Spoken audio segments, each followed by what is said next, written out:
today we are going to make something very cute. Tiny Pusheen cats. I personally love to use them on Facebook when chatting, and sometimes I like to do cute stuff, so today we are making something very cute. I made 5 different cats, and so I'm going to show you each and every one of those. The technique is quite similar between all those 5 cats.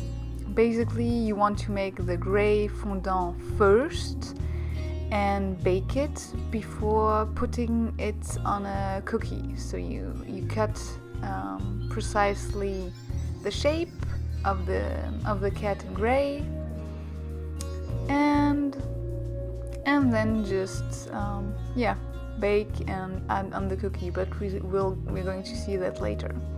So as you see, I'm always drawing first the outline of the cat before going in with an X-Acto knife, and then I'm smoothing out the edges with a clay shaper, and yeah, that's about it.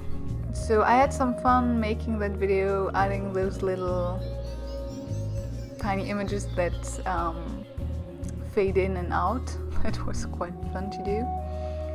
And the overall project was really fun to me as well. It was, something different. And, that's also why I started this YouTube channel, is to, not always overthink everything. Oh yeah, bake. Bake the cat before adding the pillow. So for the sleeping cat, you want to bake the gray cat before making the pillow, so you can push the cat in the pillow. That was fast, right? And you're doing this so the end cookie isn't too thick, because if you don't bake between all the steps, you're going to have a very thick cookie, and that's not going to look very realistic. So yes. And for this one, it's the same as for the sleeping cat, so the unicorn cat. You are going to have to bake the gray cat before adding the rainbow hair and the unicorn. So again, first outline, cutting, smoothing, baking, and then adding the rainbow hair. I think the video this time should be clear enough, even without me talking. I just know that you love to listen to my voice, so I'm trying to do the voiceover, even though I don't have anything much else to say, apart that, I'm doing Pusheen cats, and that's kind of unlikely.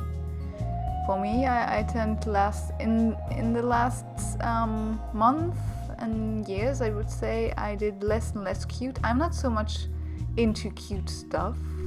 It's not something I'm very interested in most of the time, but once in a while I like it, I guess, so why not? And I know you guys are going to love this, because cute stuff always wins on the internet, and when you have cats, then it's always a winner.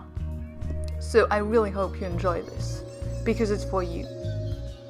So as you see here, I'm baking all the cats, and now I'm pushing them in the dough, and then I'm cutting around the cat to have the cookie, so you can see the cookie around the fondant. And I'm just adding some texture with a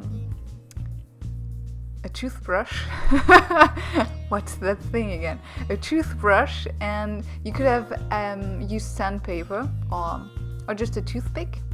And on that particular one, I added a tiny cookie with tiny bits of chocolate chips that I added on top. I also added some liquid clay between. So yeah, and I'm just repeating the same process for all the cats. So nothing really new to add. I accelerated the process, so you don't get bored or too much looking at that video, because it's nothing new here, just a cat some cookie. Cat, cookie. Cutting, texturing, coloring. You can make a lot more if you want to. I just made 5, but it's really up to you. And now I'm adding acrylic paint to all the cats. It's quite small, so I messed up a few times, which is fine, because if you mess up, since the the cookie has been baked already, you can remove the excess paint with an X-Acto knife. I'm going to show you here. See? I'm just removing the excess paint with an X-Acto knife, and that way I can make it thinner. It's actually a good technique as well if you want to make a very thin line, like here I'm making the monocle, and since I can't paint that thinly, I'm just making it roughly and then removing the excess with the X-Acto knife. And we are done! I really hope you liked the video. If you liked it, thumbs up and all that stuff, and don't forget to subscribe.